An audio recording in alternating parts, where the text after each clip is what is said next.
আসসালামু আলাইকুম viewers, welcome to our new channel lifestyle manual. আমি বড় বউ তাসনিম। আসসালামু আলাইকুম, আমি ছোট বউ আফ্রিদা। বর্তমান যুগে মেয়েরা তো অনেক কিছুর সাথে পাল্লা দিয়ে গতিতে চলেই চলছে। আমরাও না কিছু একটা করলাম, আমাদের শুরুটা করলাম আমরা ব্লগিং দিয়ে। এটাকে আমি ব্লগিং বলবো না অবশ্য, এটাকে আমি ছোট্ট একটা ভিডিও বলবো। শুধুমাত্র আমাদের হাসি আনন্দ দুঃখগুলো আপনাদের সাথে শেয়ার করাটাই বলবো। আসলে আমাদের পরিবারটা খুবই ছোট্ট একটা পরিবারে আমরা সবাই মিলে একসাথে মিলেমিশে আমাদের দিনগুলো কেমন যাচ্ছে তাই আমরা আপনাদের সামনে উপস্থাপন করার জন্য আসলাম। এবার আমি বলি পরিবারের কিছু সদস্যদের নিয়ে। আমাদের ছোট্ট একটা ফ্যামিলি। আছেন আমাদের শাশুড়ি, যিনি আমাদের মাথার উপরে বটবৃক্ষের মতো আছেন, যার 2 সন্তান। বড় ছেলের বউ আমি তাসনিম। ছোট ছেলের বউ আমি আফ্রিদা। আল্লাহ তাআলার অশেষ রহমতে আমার ছোট্ট একটি ফুটফুটে মেয়ে আছে, যার নাম জাবরিন জিলানি জাহিয়া। একটু পরেই আপনার ভিডিওতে দেখবেন ইয়েলো কালারের ড্রেস পরে সোফাতেই বসে থাকবে, যে সারাদিন গুটি গুটি পায়ে খুব আনন্দ উচ্ছ্বাস নিয়ে আমাদের পুরো ঘরের আঙিনাটা ফুটিয়ে তোলে। এখন আপনারা ভিডিওতে যেটি দেখছেন সেটি হচ্ছে আমাদের ড্রয়িং রুমটি, এবং এখনই যাকে দেখছেন সেই হচ্ছে আমার সেই ছোট্ট মিষ্টি পাখি। আমি ছোট বউ আজকে লাঞ্চে তৈরি করছি শিমের বিচি মাছের মাথা দিয়ে। এখন আপনাদেরকে আমি সব কিছুর সাথে পরিচয় করিয়ে দেব কি আমি ব্যবহার করছি। আপনারা দেখতে পাচ্ছেন এখানে আমি সবগুলো উপকরণই সাজিয়ে রেখেছি। একে একে আমি বলে দিই: পেঁয়াজ কুচি, কাঁচামরিচ, টমেটো, ধনিয়া পাতা, হলুদের গুঁড়ো, মরিচের গুঁড়ো, লবণ, মাছের মশলা, তেল, শিমের বিচি এবং মাছের মাথা আমি গুছিয়ে রেখেছি। মেনুতে খুব সিম্পল একটি খাবার রেখেছি, কারণ আজকে আমরা একটু বাইরে যাব দাওয়াতে। আমি এখন রান্নাটা শুরু করলাম। এখন চুলাতে আমি প্যানটা বসিয়ে দিয়ে তেল দিলাম। প্রথমে তেলটা কিছুক্ষণ গরম হওয়ার জন্য সময় দেব। এরপর দিয়ে দেব পেঁয়াজ কুচিগুলো আমি কিছুক্ষণ ভেজে নেব।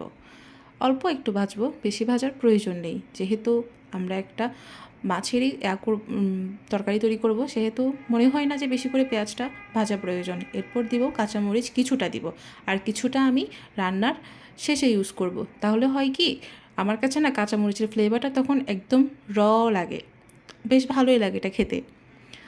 কিছুক্ষণ নাড়াচাড়া করব, নাড়াচাড়া করতে করতে দেখা যাক কী হয়।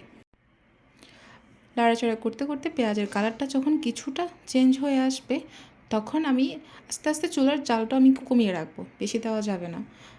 যখন কমে আসবে তখন আমি মশলা অ্যাড করবো আস্তে আস্তে। আমি তো মশলাগুলো প্রথমেই সাজিয়ে রাখলাম: হলুদের গুঁড়ো, মরিচের গুঁড়ো, মাছের মশলা। আমি সাধারণত মাছের মশলার ক্ষেত্রে রাঁধুনি মাছের মশলাটা ব্যবহার করি। আমার কাছে না পার্সোনালি ওই মাছের মশলাটা খুবই ভালো লাগে, জানি না কার কেমন লাগে। আমরা না আবার বাসায় নিজেরা মাছের মশলা তৈরি করি। আমার শাশুড়ি সবসময় মাছের মশলাটা তৈরি করে, দুটোই ব্যবহার করি। এখন আমি দিব হলুদ গুঁড়ো আমার প্রয়োজন মতো।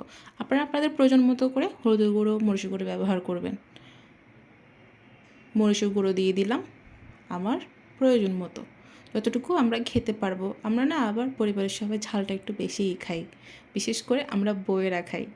এরপরে দেব মাছের মশলাটা 2 চামচ দিলেও হয়, আমি একটু বেশিই করে দিলাম, যেহেতু আমার অনেকগুলো শিমের বিছি, অনেকগুলো মাছের মাথা ছিল, এই জন্য। এরপরে দিব পরিমাণ মতো এবং স্বাদ মতো লবণ। এরপর কিছুটা সময় নিয়ে এগুলো মিক্স করে কিছুটা সময় কষিয়ে আসলে এগুলোতে আমি একটু গরম পানি দিয়ে দেবো। রান্নার ক্ষেত্রে আমরা যখন গরম পানি ব্যবহার করব, তখন হয় কি, মশলার গন্ধটা খুব তাড়াতাড়ি চলে যায়, আর খুব ভালোভাবেই জিনিসটা কুক হয়, এটা আমি মনে করি। আমি সবসময় তরকারিতে গরম পানিটাই দিই। আম্মু থেকেই দেখলাম যে আম্মু সবসময় গরম পানি দিত, তাহলে হয় তরকারিটা বেশি সময় ধরে আর হয় না, রান্না করা লাগে না। এরপর আমি মাছের মাথাটা অ্যাড করলাম, কিছুটা সময় এগুলো নাড়াচাড়া করে এগুলোকে কিছুক্ষণ রান্না হওয়ার জন্য সময় দিব। তাহলে হবে কি, মাছটার সাথে বিচিটা ভালোভাবেই রান্না হয়ে যাবে। তাহলে মাছটা আর বেশি সময় ধরে রান্না করা লাগবে না। বিচি রান্না হইতে তো বেশি সময় লাগে না, এই জন্য আমি মাছটাকে আগে থেকেই ভালোভাবে কষিয়ে নিলাম, ভালোভাবে কিছুটা রান্না করে নিলাম। মাছটা আরও কিছুটা সময় ধরে নিব, একটু পানিও অ্যাড করলাম আমি অফ ক্যামেরায়। এরপর বিচিটা অ্যাড করব, বিচিটা অ্যাড করে বিচিটা মাছের সাথে ভালো করে মিক্স করব। মিক্স করে ওটাকেও আমি আরও কিছুক্ষণ কষিয়ে নেব। তাহলে হবে কি, দুটো একসাথেই ভালোভাবে মশলাগুলো ঢুকে যাবে। তাহলে দুটোর টেস্ট সমানই থাকবে, কোনোটা বেশি কোনোটা কম এটা মনে হবে না। অনেক সময় কিন্তু বিচিতে কিন্তু কিছুই ঢুকে না, যখন দেখি যে আমরা সাথে সাথে পানিটা দিয়ে ফেলি। এই জন্য কিছুটা সময় ধরে যখন কষিয়ে নিই তখন সব কিছুই পারফেক্ট হয়।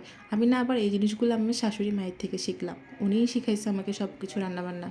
ওনার থেকে অনেক কিছু শিখা। ওনার কোনো রান্নাবান্না নিয়ে আপনাদেরকে খুব শীঘ্রই একটা ভিডিও আপলোড করব আমি, আপনারা দেখতে পাবেন। ওনার রান্না না আসলেই খুব মজা। হ্যাঁ, ঠিকই বলেছ, সত্যিই খুব মজা। যদিও বা আমি রান্নাবান্না তেমন একটা পারি না, আর সবসময় তুমিই তো করো, ওই জন্য ভালোই লাগে, আর আমার রান্নাবান্না করার প্রয়োজনও হয় না। এরপর আমি কিছুটা গরম পানি অ্যাড করলাম। এরপর আমি যে টমেটোগুলো টুকরো করে রাখলাম সেগুলো আমি অ্যাড করলাম। আমরা না আমাদের এর অঞ্চলে দেখলাম যে মানে শিমের বিচির সাথে সবসময়ই অনেকগুলো টমেটো একসাথে ব্যবহার করে, বিশেষ করে পাকা পাকা টমেটোগুলো।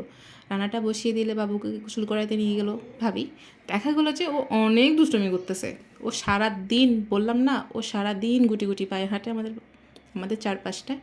এরপর কিছুটা দেখলাম, ফিরে এসে দেখলাম অনেকটাই হয়ে আসছে। এরপর ওই যে কাঁচামরিচটা বাকি রেখেছিলাম ওটা অ্যাড করলাম, ধনিয়া পাতা অ্যাড করলাম। এরপর কিছুটা সময় ফুটিয়ে আমি চুলাটা অফ করে দেবো। দেখা যাক। আফ্রিদা তো অনেকক্ষণই কথা বলল, রেসিপিটা তো জেনেই নিলেন। আশা করি আপনারাও ঘরে রান্না করলে অনেক মজা হবে। এবার চলে আসি, এবার রেডি হওয়ার পালা। যেহেতু বাইরে যাব বলেছি, এই ড্রেসটা আমি পরছি, এই জুয়েলারিগুলো আমি পরছি, এই ড্রেসটা আফ্রিদা পরছে। ইভেন তার সাথে ম্যাচিং করে জুয়েলারিটাও সে সিলেক্ট করে নিয়েছে। এখানে একটা কথা বলে রাখি, আমরা দুজনেই খুব ভালোভাবে একসাথে রেডি হতে পছন্দ করি, দুজনে সাজাতে খুব পছন্দ করি। আর নিজের প্রশংসা করব নাকি করব না, নিজের প্রশংসা করেই ফেলি। আমি আবার ছোটোখাটো একটি মেকআপ আর্টিস্ট। যেহেতু অনেক দিন পরেই খালা শাশুড়ির বাসায় যাচ্ছি, বেশি করে মিষ্টি নিয়ে যাচ্ছি। এখানে মিষ্টির কিছু ক্লিপ। এখানে এসে দেখলাম আমাদের রান্নাটা হয়েই গেছে, এখন খাওয়ার পালা। আপনাদের কাছে অনুরোধ করব, আমাদের চ্যানেলটি সাবস্ক্রাইব করবেন এবং আমাদের পাশে থাকবেন, সবার সাথে শেয়ার করবেন। আল্লাহ হাফেজ।